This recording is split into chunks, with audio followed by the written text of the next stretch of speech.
Sveriges kultur- och demokratiminister Alice Bah Kuhnke gästade tidigare i veckan CNN för att prata om den pågående flyktingkrisen. Intervjuad av Christiane Amanpour ställdes hon mot väggen och fick svara på frågor om bland annat den kritiserade förväntade flyktingöverenskommelsen med Turkiet. I wonder, can you I mentioned the European leader who said, every time we try to come up with something, the refugee speed with which they're coming sort of obliterates all our decisions. Now there's a new decision, this potential deal with Turkey, where you have a sort of one-for-one swap. Turkey, keeps one that's coming from somewhere else in return for sending one to Europe. But at the same time, Turkey is asking for fast-tracking of the EU accession, for all those kinds of things. And at the same time, Turkey is becoming more authoritarian and especially cracking down on the press. People are saying that Turkey is kind of forcing you to turn a blind eye. It's calling the shots, and you're not even going to talk about its crackdown on those democratic principles. Turkey are so important for the refugees and for Europe. So, of course, we need to have this process with Turkey, but that doesn't mean that we can put democratic processes on hold. And we've been very clear, Sweden have been very clear when it comes to the democratic processes and the freedom of expression and the freedom of the media. Överenskommelsen med Turkiet ska diskuteras vidare under EU-toppmötet den 17 och 18 mars.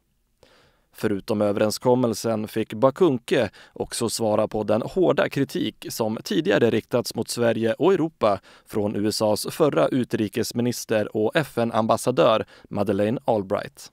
The thing that really drives me crazy is watching these people that have crossed carrying their children or one worldly good across deserts and then being in boats where they're afraid of drowning and then being treated like dogs.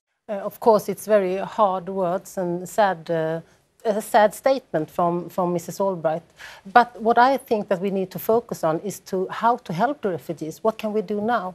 And now there are several processes going on with Turkey and to help Greece to handle what they are doing right now for Europe. And we must be more countries in Europe taking responsibility to help the refugees. What happened to your country? Because, as I said, you did take the most in per capita. Obviously, Germany has taken the most in terms of raw numbers. But what happened? What was the turning point? What turned people against it that forced you, like so many other countries, to start cracking down? I wouldn't say that it was people that turned against the refugees. It was a system. The capacity in the refugee reception systems wasn't enough. We need thousands of social workers. We need thousands of teachers. We need housing. People were living in tents. So now we have these laws for a period for 3 years. And during this time, we will build up capacity again to be able to help people, more refugees, to come to our country. You must have been talking to your colleagues and the Prime Minister and everybody else. I mean, we've seen major refugee crises and tent cities are put up faster than you can say boo. But this didn't really happen in Europe. It's happened along some of the border frontline states around Syria. Was that a mistake? Was there a lack of pre-preparation, or were you all caught by surprise?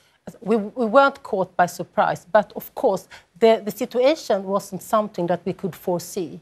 So of course we need to see and be very self-critical about what could we do better. And this is what we're doing right now. We are building the system up now in a speed that never have been done before. So we are creating new jobs, thousands of new jobs, to be able to help refugees. So hopefully, if more countries like Germany and like Sweden are prepared to take responsibility, we can help so many more people now fleeing from the war. Your country, Sweden in particular, and others in the Scandinavia bloc were really receptive and did such a great job taking in Bosnian refugees. The last time there was this massive influx into Europe.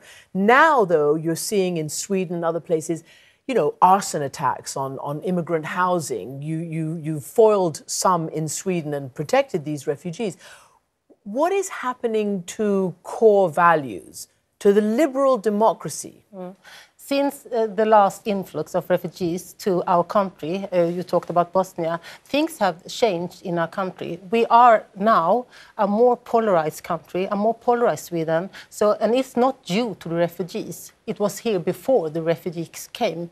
But the refugees are coming to a situation that are polarizing. So we need to do so much more to get people to come together. We need to educate. We need to create meeting places. We need to do more culture so that people see what... More integration. More integration, so much more integration. We need places and we need culture.